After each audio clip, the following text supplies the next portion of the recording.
يا مساء الخير يا شباب، يا رب تكونوا بخير. فيديو جديد. هنشرح النهارده طرق السحب والايداع في الابليكيشن، ونشوف مع بعض ازاي هنقدر نسحب او نودع فلوس في ابليكيشن وان اكس بت وميجا باري. يلا بينا نشوف. تمام، هنا الواجهه الرئيسيه بتاعت وان اكس بت، علامه البلس او الزائد فوق هنضغط عليها لعمليه الايداع. عمليه الايداع تاني هنيجي فوق هنا او من هنا ونعمل ديبوزيت. دي عملية الإيداع. تمام، عندنا هنا أكتر من محفظة إلكترونية أو محفظة ذكية اللي هي فودافون كاش، اتصالات كاش، أورنج كاش، وي باي، وسمارت وولت. كل دي محافظ ذكية اللي هي من خلال رقم تليفونك. نجرب مع بعض فودافون كاش. هنحط هنا المبلغ اللي احنا عايزين نرسله، وليكن هنرسل أو هنودع 100 جنيه. هنا بتكتب رقم التليفون اللي انت أرسلت منه المبلغ، مش رقم تليفونك، رقم التليفون اللي انت أرسلت منه المبلغ.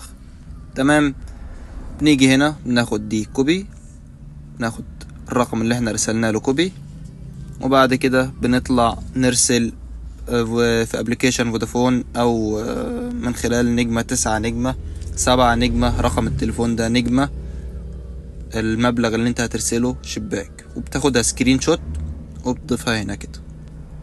تمام، وبتدوس كونفيرم، تنتظر من 5 دقايق ل10 دقايق بيكون المبلغ على حسابك. نفس الفكرة في اتصالات كاش، ونفس الفكرة في اورنج كاش ووي باي وسمارت وولت. تمام، انستا باي طريقة مختلفة شوية، بتضيف انك مثلا 100 جنيه. الناس اللي معاها انستا باي فاهمة الكلام اللي انا هقوله. بتضيف هنا عنوانك، كل مستخدم لانستا باي ليه عنوان مختلف عن التاني، وبتاخد العنوان اللي انت هترسل عليه وبتضيفه في انستا باي وبتحول عليه المبلغ. ونفس الفكرة بتاخد سكرين شوت وتحطها هنا كده وتضغط كونفيرم. الاستقبال في انستا باي اسرع بكتير من فودافون كاش او اي محفظة الكترونية. تمام، هنيجي هنا على الموني جو. انا هشرح الطرق المتعارف عليها والسهلة، وليكن موني جو. الموني جو انت بتروح لاي مكنة فوري او اي مكنة امان، اي مكان عموما بيبقى موجود في السوبر ماركت، بتقوله اديني رقم المكنة وبتكتبه هنا، تضغط كونفيرم، تاخد سكرين من المكنة انك بعت وبتضيفه برضه، والفلوس بتوصلك على حسابك. دي عليها 30% اضافي، الابليكيشن عامل عليه 30% اضافي. تمام، كل دي طرق للايداع،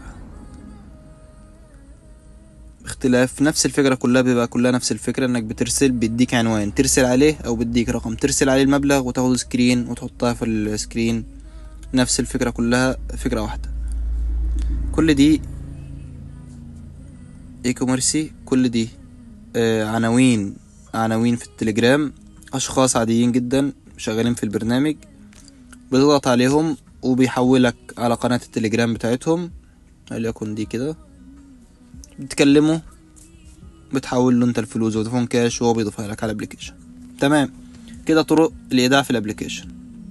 نشوف طرق السحب. هنضغط على علامة الضبط فوق،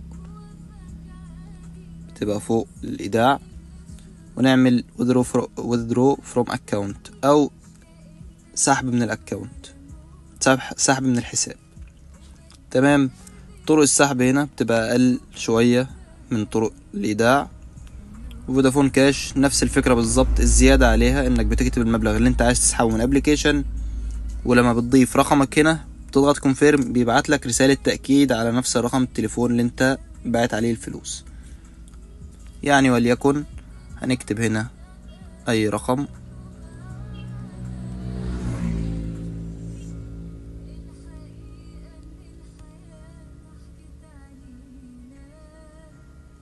هو هنا بيقول لي الحساب لا يكفي للإيداع، يعني انا معايا في الحساب اقل من 50 جنيه.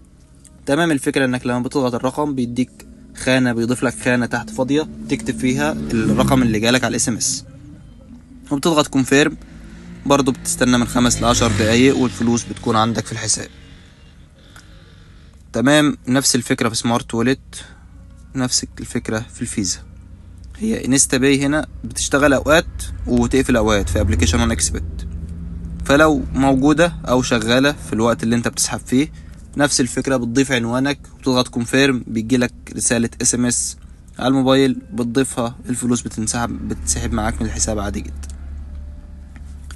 تمام يا شباب، كده خلصنا النهاردة.